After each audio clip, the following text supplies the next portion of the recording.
오늘 우리에게 주신 하나님 말씀 함께 보겠습니다. 디모데 후서 4장 6절로 8절 말씀입니다. 전제와 같이 내가 벌써 부어지고 나의 떠날 시각이 가까웠도다. 나는 선한 싸움을 싸우고 나의 달려갈 길을 마치고 믿음을 지켰으니 이제 후로는 나를 위하여 의의 면류관이 예비되었으므로 주 곧 의로우신 재판장이 그날에 내게 주실 것이며 내게만 아니라 주의 나타나심을 사모하는 모든 자에게 도니라. 아멘. 오늘 저는 디모데후서 4장 6절로 8절 말씀을 통해서 인생 경기라는 제목으로 함께 은혜를 나누고자 합니다. 오늘 본문 말씀은요, 참 우리 모두에게 잘 알려진 아주 유명한 말씀이죠. 사도 바울은 자신의 마지막이 이제 다가오고 있다는 것을 직감했습니다. 그러면서 사랑하는 영적인 아들에게, 디모데에게 오늘 본문 6절에 이렇게 말하고 있습니다. 전제와 같이 내가 벌써 부어지고 나의 떠날 시간이 가까웠도다. 이게 전제라는 것은요, 이제 성소가 있고 그 안에 지성소가 있잖아요. 그래서 구약 시대에 이 성소 안에서 제사를 드려지게 되는데, 이제 물두멍을 지나서 씻고 그 앞에 번제단이 있는데 거기에 어린 양을 올려놓고 마지막에 불로 태워서 하나님께 올려드리기 전에 포도주를 탁 붓는 것을 전제라고 합니다. 이 전제라는 것은 포도주를 부어버리면 그 번제단이 이 어린 양 제물이 올려져 있는데 거기 밑에가 이렇게 다 뚫려 있기 때문에 그냥 부으면 그냥 축 빠지는 거예요. 그냥 쑥 빠져서 끝나는 거거든요. 근데 그렇게 그냥 자신이 어떻게 보면 아낌없이 그냥 전제로 드려졌다라는 거죠. 그러면서 내가 그런 전제로 아낌없이 드려졌다라는 이 말씀이 지난주 말씀 5절 말씀 다음에 나오는 말씀이거든요. 5절에 본문 5절에 보면 이런 말씀이 있습니다. 너는 모든 일에 신중하여 고난을 받으며 전도자 일을 하며 내 직무를 다하라. 여러분 지난주 말씀 기억나십니까? 사도 바울이 디모데에게 교회 안 밖으로, 교회 밖에서는 로마의 핍박과 교회 안에서는 이단의 여러 가지 가르침 때문에 어려움이 있는데, 그럼에도 불구하고 여전히 복음을 전하고 여전히 말씀을 전하고 영혼 구원의 일에 힘써라, 내 직무를 다해라 라고 격려했었잖아요. 그러고 난 다음에 지금 사도 바울이 자신의 삶에 대해서 이제 내가 벌써 전제와 같이 부어졌다라고 고백을 하고 있는 것이죠. 자신의 인생을 돌아보니까 전제와 같이 정말 아낌없이 모든 것을 그냥 훅 부어지는, 그리고 많은 인생으로 드려졌는데, 그 무엇을 위해서 그렇게 드려졌다고요? 전도하는 일에, 복음을 전하는 일에, 말씀을 전하는 일에 그렇게 드려졌다는 거예요. 그러면서 이제 내가 떠날 시간이 가까웠다라고 말하고 있습니다. 저는 오늘 이 말씀을요, 있는 그대로 그냥 묵상을 하면서 생각을 해봤어요. 떠날 시간이 가까웠다. 우리가 어디론가 떠나게 될 때, 떠나야만 할 때 두 가지 마음이 들지 않나 생각합니다. 하나는 있던 곳을 떠나야 한다는 아쉬움, 안타까움, 그리고 지나 돌아온 시간들을 돌아보면서 내가 이렇게 조금 더 잘할 걸 후회하는 마음, 더 하고 싶은, 더 있고 싶은 마음. 그래서 사도 바울도 보면 약간 벌써 떠날 시간이 다가왔다 이런 얘기를 하잖아요. 두 번째 마음은 새로운 곳을 향해서, 새롭게 갈 곳을 향해서 바라보는 좀 기대와 소망이 있다는 것이죠. 내가 새로운 곳을 가는구나. 저희가 갑자기 월요일날 이사를 가게 됐거든요. 있던 곳이 너무 잘 있었기 때문에 너무 감사해요. 무엇보다 감사한 건 저희 집에 강아지가 문 열면 나가서 오줌 싸고 또 변 보고 다 이렇게 들어올 수 있게 돼서 너무 좋은데, 새로운 데 가면 2층 꼭대기니까 이게 할렐루야, 데리고 나가야 돼요. 이게 너무, 그래서 아유 참, 이거 너무 좋은데 라는 마음과 함께 또 그럼에도 불구하고 야, 이래서 한번 청소하는구나 이러면서 한번 대청소하는구나. 그리고 또 새로운 데 가는 것에 대한 또 설렘이 있더라고요. 여러분, 사도 바울은 어떤 마음이었을까요? 감옥에 갇혀서 마지막을 기다리며 복음 선포하는 일, 전도하는 일에 자신의 모든 것을 다 아낌없이 전제와 같이 그냥 부어졌다, 들여졌다고 고백하면서 떠날 시간을 지금 가까워서 기다리고 있는 그 사도 바울의 마음, 그 마음은 어떤 마음이었을까요? 내가 여기서 인생이 여기서 끝나는가? 이렇게 끝나는가? 여기까지인가? 내 전도의 삶은 여기까지인가?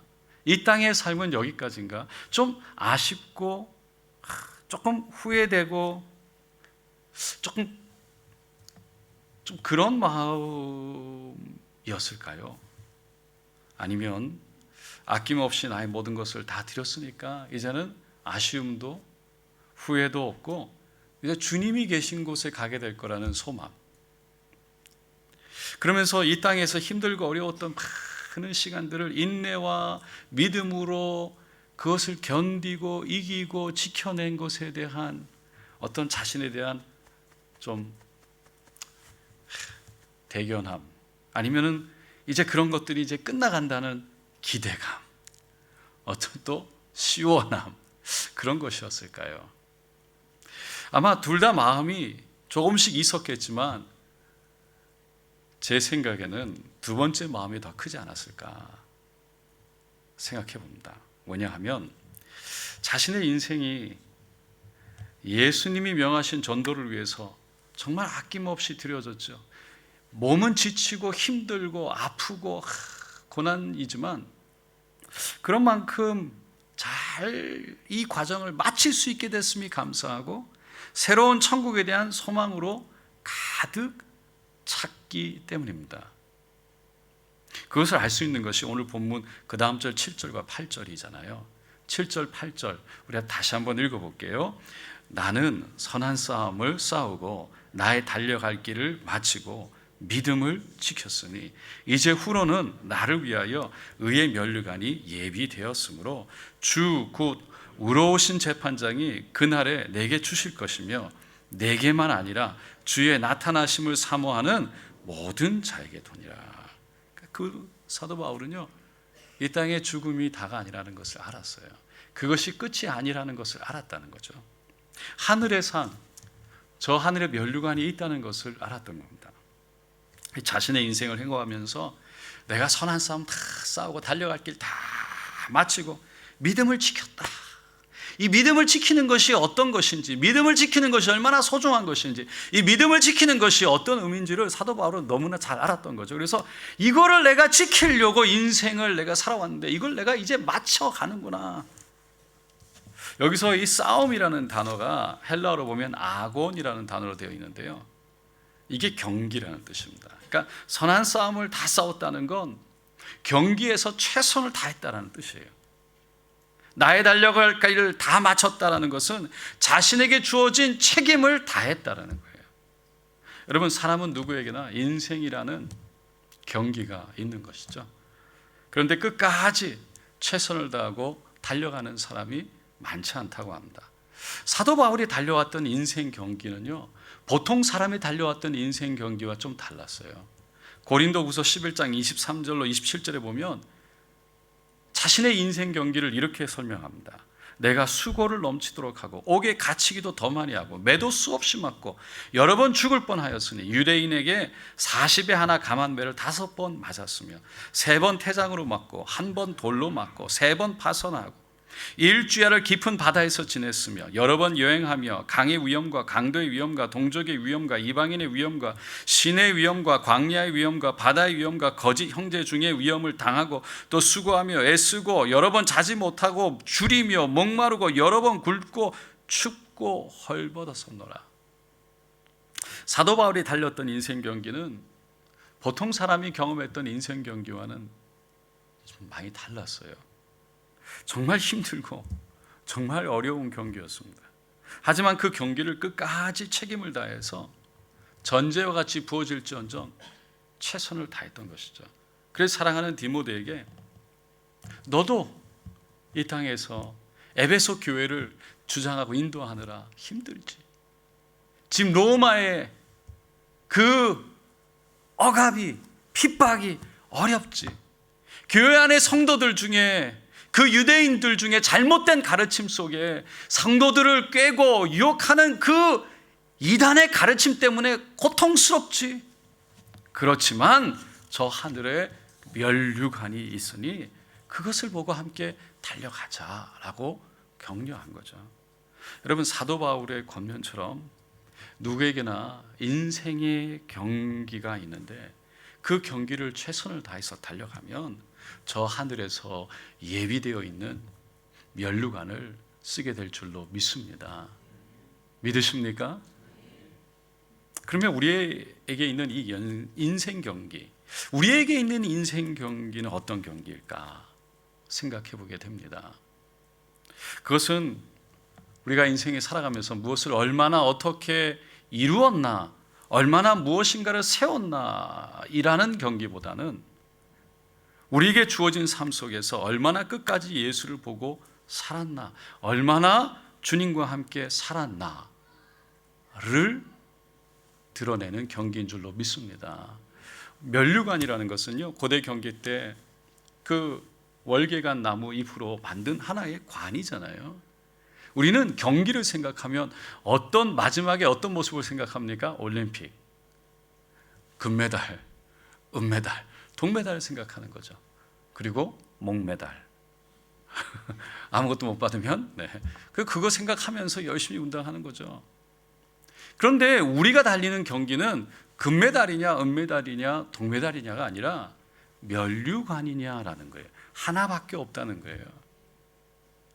누구하고의 비교되어지는 것이 아니라 내가 받아야 될 면류관이 누구에게나 예비되어져 있는데, 그 우리가 이 땅에서 인생 경기는 다른 사람들과의 비교해서 더 많이 하고 무엇인가를 이루어내고 무엇인가를 드러내서 잘한 이런 것이 아니라 하나님 앞에서 내 인생을 어떻게 살았느냐에 대한 부분이라는 거죠. 빌 브로드 허스트라는 사람이 있습니다. 이분이요 18살까지는 건강하게 살았어요. 그런데 18살 되던 해에 뇌 오른쪽에 동맥류가 생겼대요. 그러면서 몸에 마비가 오기 시작했답니다.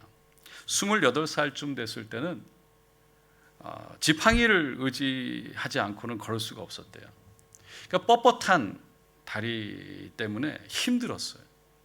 그래서 걸어다니는 것도 갈수록 힘들어졌지만 그 마음속에는 늘 달리고 싶은 마음이 있었다는 거예요.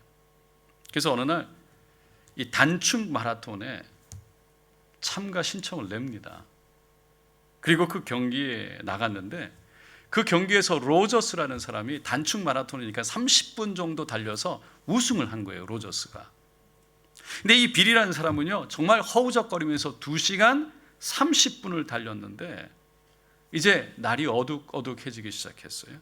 길가에는 관중들이 다 가고 마지막 진행하던 사람들도 철수한 상황이었어요. 그 목표 지점을 향해서 겨우 다가갔는데 그 마지막 골인 라인에 사람들이 없는 거죠. 거기를 딱 지나가는 순간 옆에서 숨어있던 이 우승자 로저스가 뛰어나오고 그 옆에 친구들이 함께 뛰어나옵니다. 그리고 목에 걸고 있던 그 메달을요 로저스가 빼서 이 빌이라는 사람에게 걸어줍니다. 근데 그때 그것을 보고 있던 친구들의 마음 가운데 온몸에 우승자가 뛰어들어왔을 때 산호하고 막 사람들이 박수치고 사진 찍고 하는 그 광경보다 훨씬 더 온몸에 전율이 일어나고 감동이 있었다라고 고백했대요. 왜 그랬을까요? 경기에서 이기고 지는 것보다 더 귀한 것은 바로 끝까지 자신에게 주어진 그 경기를 주위의 사람들 돌아보고 비교하고 생각하는 것이 아니라 마지막까지 자신의 주어진 환경 속에 끝내는 그 모습이 너무나도 아름답고 고귀하다는 것을 말하고 있기 때문이죠. 여러분, 하늘에 계신 하나님도 저 하늘에서 우리를 만날 때 그렇게 보시지 않을까요? 그런 하나님의 마음을 믿고요, 우리의 삶 속에 때로는 우리의 나약함도 있고 부족함이 있지만 그 나약함과 부족함 때문에 스스로 실망하고 비교하며 자신을 비하하는 것이 아니라 나에게 주어진 내가 가야 할 그 인생길 가운데 주님을 의지해서 내 인생 경기를 끝까지 최선을 다해서 갈 때에 하나님은 우리에게 예비하신 면류관을 허락하실 줄로 믿습니다. 팔없는 천사로 알려진 스웨덴 가수 레나 마리아라는 분이 있습니다. 이분 제가 언젠가 한번 소개해 드린 적이 있죠. 그분은 1968년에 스웨덴 중남부 하보라는 마을에서 태어났습니다. 두 팔이 없습니다. 그리고 한쪽 다리는 다른 다리보다 짧습니다. 그러니까 중증 장애인이죠. 근데 부모님은 이 레나 마리아를 어렸을 때부터 다른 아이들과 똑같이 키웠어요. 그래서 발가락으로 모든 것을 하게 했고요. 이 수영, 십자수, 요리, 운전, 피아노, 성가대, 지휘 이런 것까지 다 하게 했어요. 그리고 건강하게 그것을 해내며 살아왔던 거죠. 수영을 좋아해서 세계 장애인 수영대회에 참가해서 금메달을 2개, 동메달 하나를 걸었고 1988년 서울 장애인 올림픽에도 출전했었고요. 특별히 일본에서 열렸던 장애인 올림픽 대회에서는 가수로서 개막식에 노래를 부르기도 했습니다. 신앙이 좋아서 조금 전에 말씀드렸던 대로 찬양대, 성가대, 지휘까지 발로 지휘봉을 붙잡고 발로 지휘를 했어요. 그녀가 이런 고백을 합니다.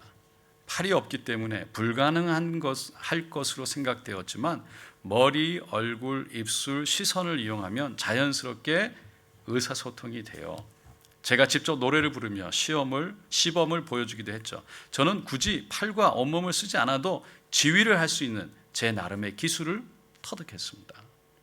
그런 긍정적인 생각을 하고 있던 그녀, 결국은 장애를 가졌기 때문에 내 인생에서 사실은 장애를 가졌기 때문에 내 인생에서 더 많은 일을 할 수 있었습니다.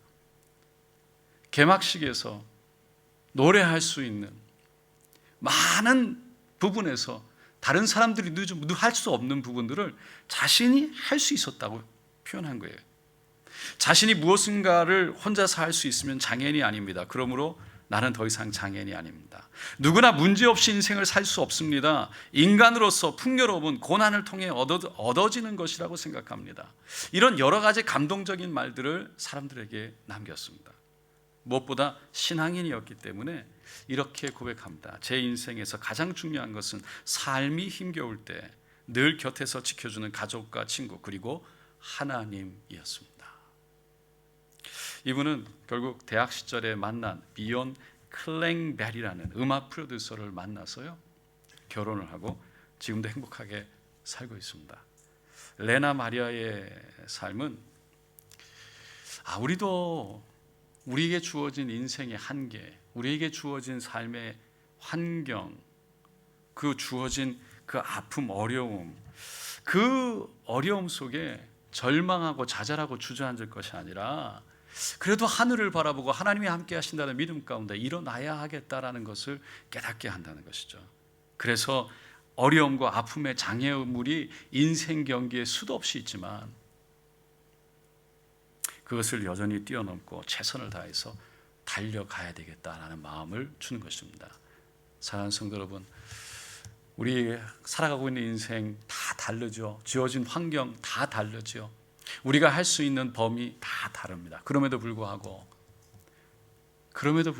여전히 할렐루야 포기하거나 주저앉는 것이 아니라 우리가 최선을 다해서 달려갈 때 하나님이 우리를 통해서 역사하실 줄로 믿습니다.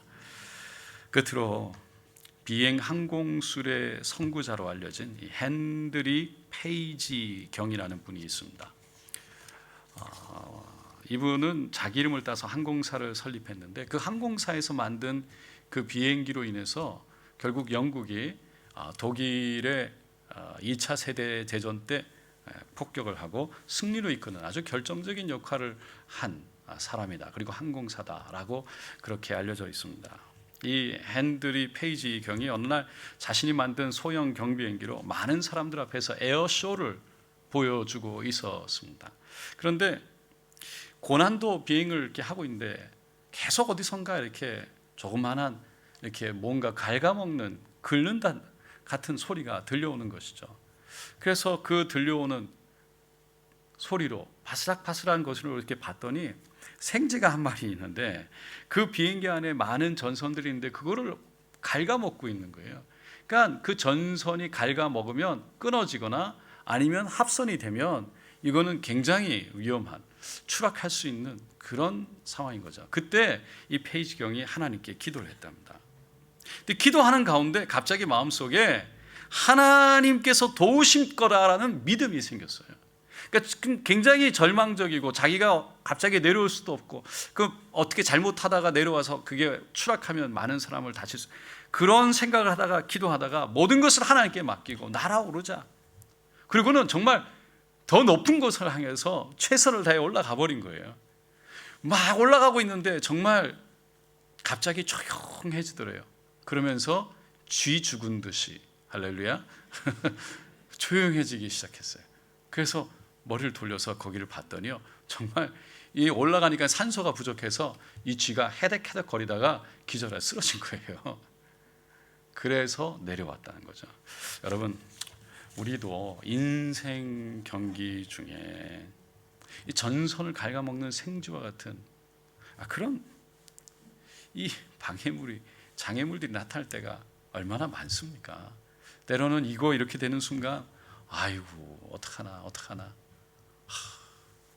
그런데 하나님은 그때 하나님께 맡길 때 반드시 우리와 함께 하실 뿐만 아니라 우리를 도와주실 줄로 믿습니다. 여러분, 그것을 믿는 믿음으로 우리가 최선을 다해서 주어진 환경에서 우리가 해야 될 것을 하늘 향해 올라갈 때 하나님은 우리에게 붙드시고 도와주실 줄로 믿습니다. 그 믿음으로 포기하지 않고 달려갈 때, 그 믿음으로 주저앉지 않을 때 저 하늘의 면류관이 우리를 기다리고 있는 것입니다. 사랑하는 성도 여러분, 그 하늘 소망으로 이 땅의 삶이 때로는 힘들지만 인생 경기를 그 소망 가운데 살아내는 저 여러분 되시기를 예수님의 이름으로 축원드립니다.